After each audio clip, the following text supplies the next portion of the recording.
হচ্ছে আসলে রক্তের উপর দাঁড়িয়ে আছে। তোমরা ন্যায়ের পথে আছো এবং আমি আশা করি শুধু এখন না, তোমাদের সমস্ত জীবনটাই তোমরা ন্যায্যতার পথে তোমরা অতিবাহিত করবে।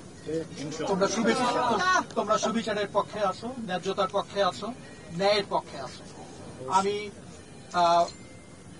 আমার বয়স হয়েছে, কিন্তু আমি তোমাদের দেখে, তোমাদের সাহস, তোমাদের দৃঢ়তা দেখে শিক্ষক হিসাবে আমি গর্ববোধ করি। ৭১-এর আমাদের যে মুক্তিযুদ্ধ, সেই মুক্তিযুদ্ধের কথা বলতে হয়। মুক্তিযুদ্ধ পার হয়ে গেছে, নতুন করে আর কেউ মুক্তিযোদ্ধা সেই ৭১-এ যে আর নতুন করে মুক্তিযুদ্ধের কোনো সুযোগ নেই।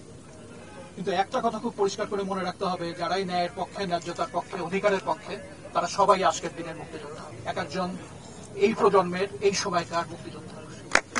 আরো একটা জিনিস পরিষ্কার করে মনে রাখবে যে যারা মানুষের অধিকার হরণ করে, যাদের কাছে মানুষের রক্তের দাম নেই, যারা ন্যায় বিচারের পক্ষে দাঁড়াতে পারে না, যাদের সাহস নেই, যারা সত্যি কথা বলতে পারে না, তাদের মুখে মুক্তিযুদ্ধের চেতনা বা যে কোনো ধরনের চেতনাবাদী একেবারে জঘন্য শোনা।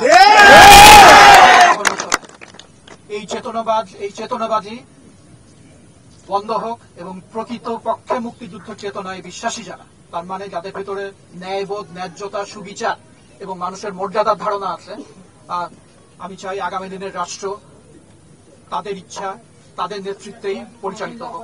কারণ আপনারা জানেন ইতিমধ্যে আমাদের 209 জন ভাই শহীদ হয়েছেন। আমরা এই শহীদের রক্তের উপর দিয়ে কোনো আলোচনা আমরা মানতে পারি না।